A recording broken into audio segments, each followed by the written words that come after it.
Selamat pagi Bapak Ibu, kita jumpa lagi dalam sapaan firman Tuhan. Bapak Ibu saudara sekalian dikasihi Tuhan Yesus Kristus. Bapak Ibu pasti tahu permainan papan monopoli. Ya, permainan papan monopoli dengan mata uang khusus, dengan dadu, dan di dalam papan monopoli itu ada banyak kota-kota dan perusahaan yang bisa dibeli dan dimiliki menjadi properti pribadi, dan setiap orang yang memiliki banyak properti dan perusahaan di papan monopoli itu, maka dialah yang menjadi pemenangnya. Siapa yang paling kaya di dalam permainan monopoli, dia yang bisa memonopoli kekayaan di dalam papan monopoli itu, dialah pemenangnya. Satu kali saya bermain monopoli dengan anak-anak dan saya kalah. Biasanya saya menang, ya. Tapi hari itu saya kalah. Dan ketika saya kalah, apa yang dilakukan anak-anak saya? Mereka tidak ingin segera berakhir. Mereka tidak ingin segera permainan itu selesai. Mereka ingin membuat saya benar-benar kehabisan uang. Mereka ingin membuat saya benar-benar tidak punya apa-apa di dalam permainan monopoli. Mereka ingin menghabisi papanya sendiri dalam permainan monopoli. Mereka ibarat Bill Gates, Donald Trump di dalam permainan itu. Mereka menjadi sangat kaya.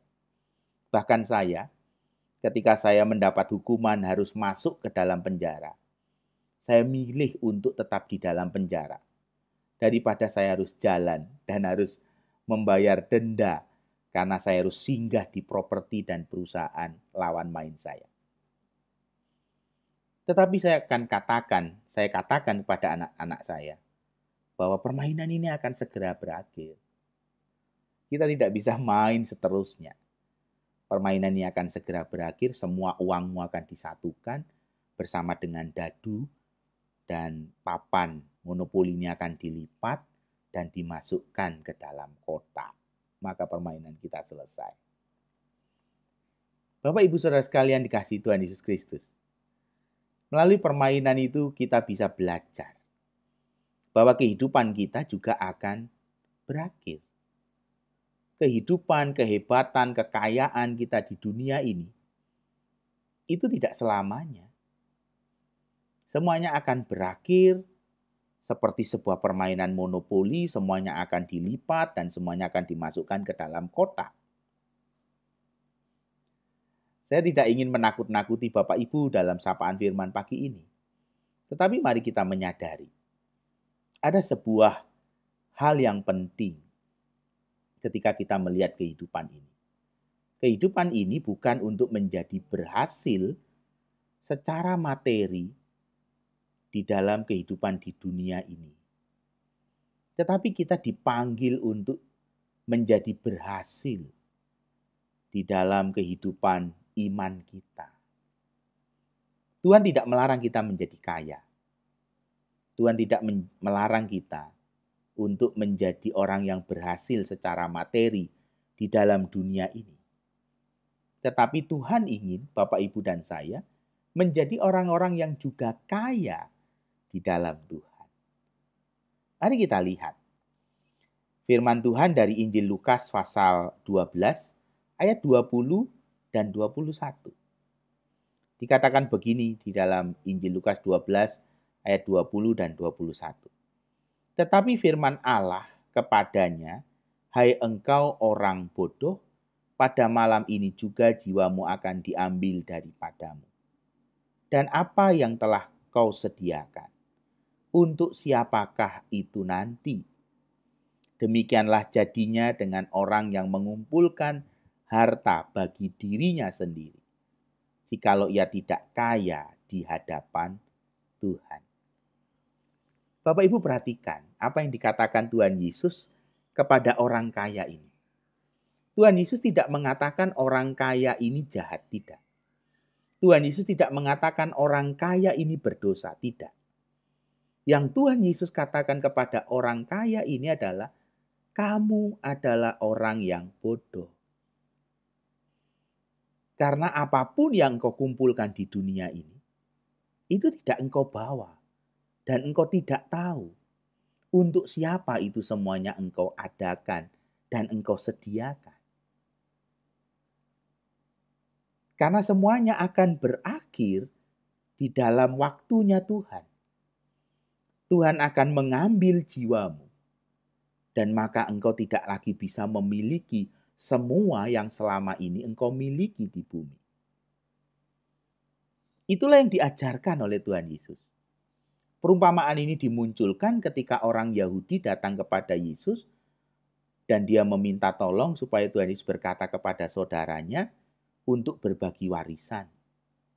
Dan Tuhan Yesus mengingatkan akan dosa ketamakan. Bapak Ibu Saudara sekalian dikasihi Tuhan Yesus Kristus. Tuhan Yesus tidak anti dengan kekayaan. Tetapi kita mesti tahu bahwa tujuan kita hidup ini bukan untuk mengumpulkan kekayaan bagi diri sendiri. Tetapi menjadi orang yang kaya di dalam Tuhan. Menjadi orang yang mengerti akan kehidupan yang kaya di dalam Tuhan. Bahwa Tuhan itu cukup buat hidup kita. Tuhan itu lebih dari cukup. Sehingga kita sungguh-sungguh hidup bagi Tuhan.